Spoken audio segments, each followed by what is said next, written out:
For today's adventure, may I present to you the first letter writing cafe in the Philippines, Dear Joe.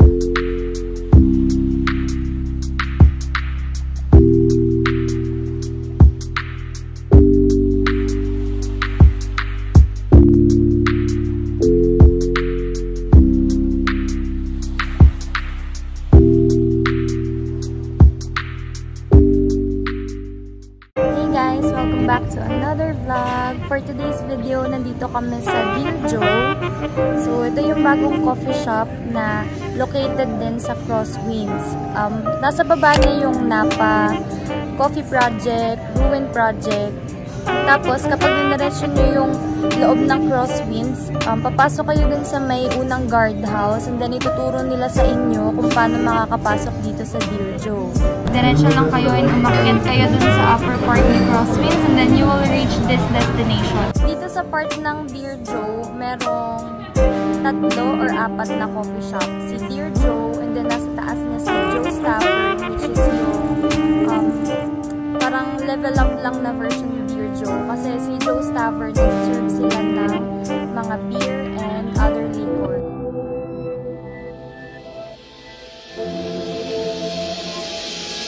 Ngồi cà phê em hát vui và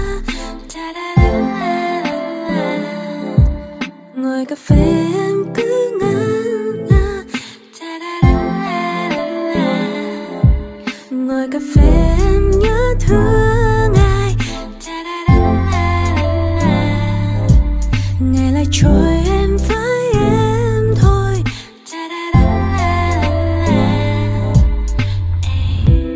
một ngày mới một trời trong xanh hòa theo làn gió nắng mây trong lành. So guys, magkaiba yung menu ni Joe's Tavern and ni Dear Joe. Si Dear Joe yung dito sa baba. Ayan, puro juice. Tapos yung mga buns and coffee. And then sa taas, kay Joe's Tavern, may mga food din doon. Pero yung mga drinks na ino-offer nila is may mga alak.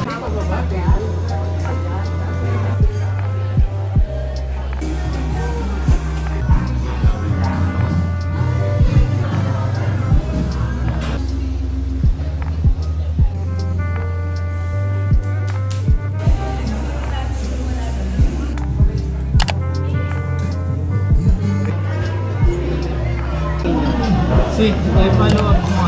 Caramel latte yung order ko. Follow up yun sa inyo, yung knuckles tsaka yung dalawang chipotle chicken. Yung caramel latte niya hindi matamis pero lasa siyang hazelnut. Hazelnut? Ang mahal, oo. Ang mahal nito kasi maliit lang, parang brand din ng Starbucks. Hi guys! Hi guys!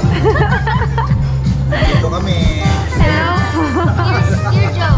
Dear Joe! And then, Joe's Tavern to. Hi kayo, hi! Hi!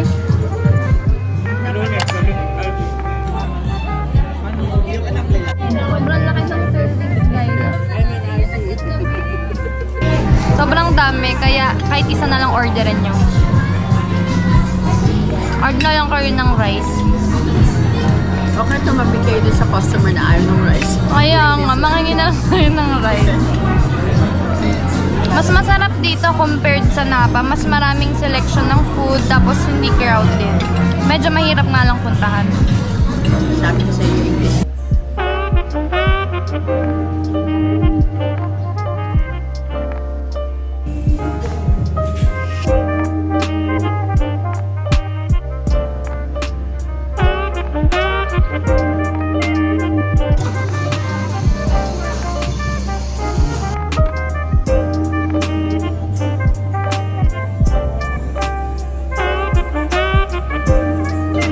Hello guys! Welcome to Dear Joe's.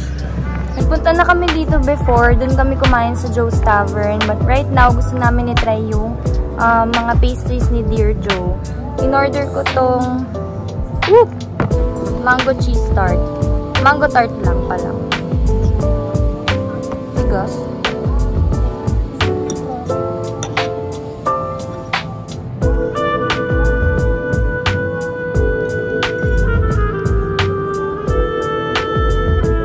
Tamis ng mango. Hindi mango season ngayon, pero tamis.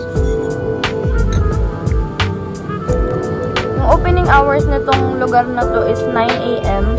And then kapag weekdays, mas maaga nagko-close. 11 PM naman yung closing nila pagka weekend and holidays and Fridays. They serve not only coffee and alak, but they also serve fruit juice.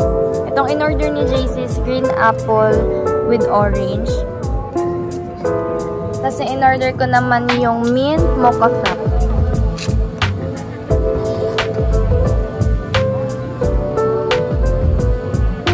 Sarap. Tikman mo. Sarap. Ang sarap. Hindi lasang toothpaste kahit mint.